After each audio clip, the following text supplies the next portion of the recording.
Hello, good to have you here once again this week as we will be landing our conversation on retirement. Yes, I think this most probably will be the last video on this topic, which we have been talking about for a couple of months now. And just in case you are new, or by way of recap, we have explored retirement from the cognitive preparation, the behavioral preparation, and the last series has been about financial preparation. What we have been saying is very simple. Number one is that if you live long enough, you will have to confront retirement one way or the other.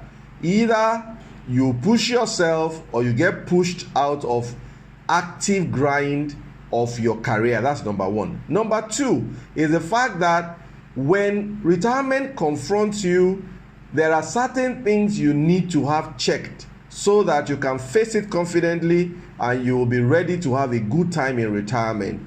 And the fundamental variable here is that you must be willing and committed to creating assets. Asset is whatever pays you, not just what you own. But why this video this week?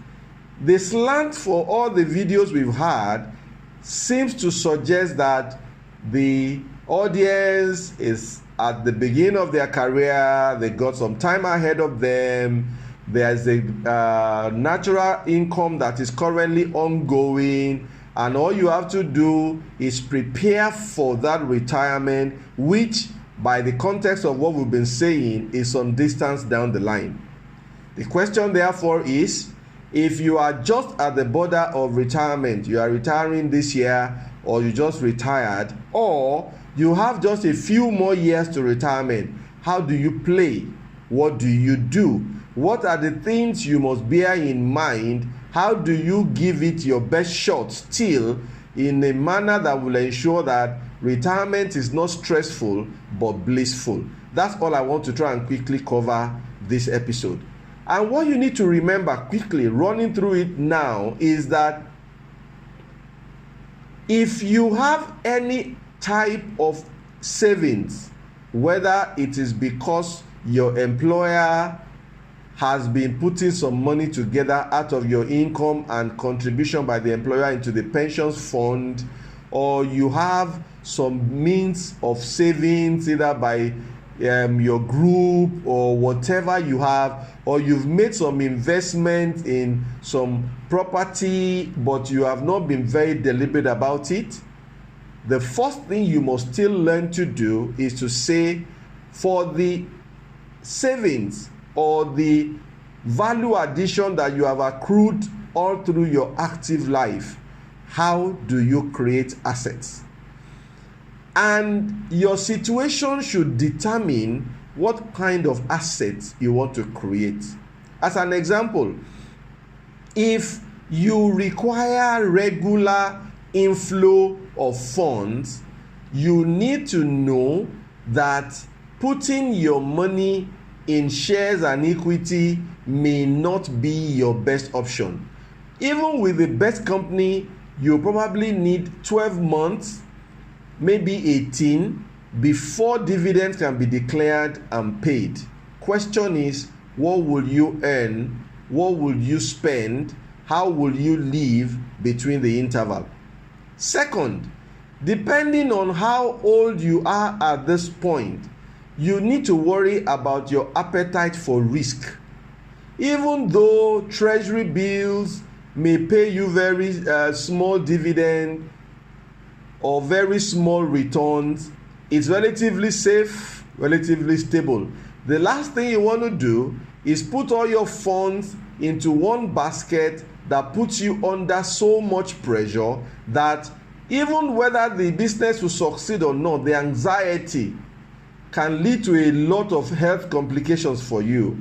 Therefore, you need to understand yourself, your appetite for risk, your ability to cope if the investment doesn't go the way you want, so that you do not complicate your life as a result of the investment. Number three is that even if you want to invest in stock or shares, like we've said, you will be wise to diversify your investment. Be sure that all your investments are not in companies that exist in the same industry, meaning that when it is boom, all of them will boom, but when it is bust, all of them also go bust.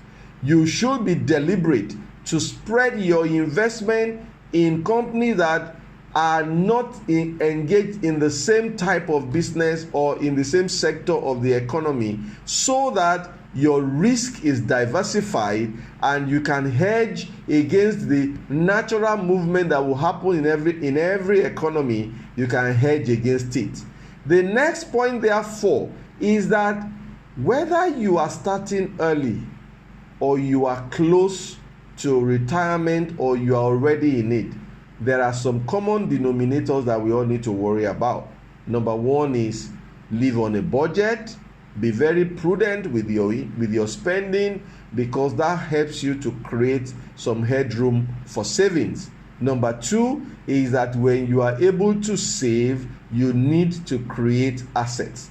And number three, in creating assets, you must evaluate your personal position, your personal profile, your temperament, your interest, your appetite for risk. All of this must guide you in determining which of the numerous investment opportunities or asset creation opportunities that you want to pursue.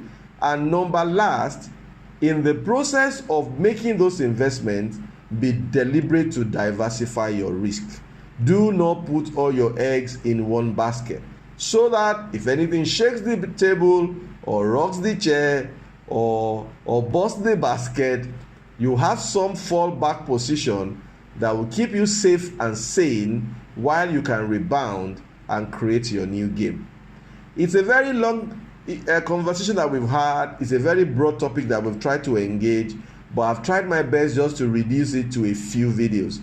If there are things you would like to see us address or something you'd like me to speak to specifically, please feel free to write in, show us some love, send us some like, and we'll be glad to speak about those things as we get the feedback from you. But until next week, don't ever forget that DLI is the name of the channel, T-Mac is my name, and all we are trying to do here is what?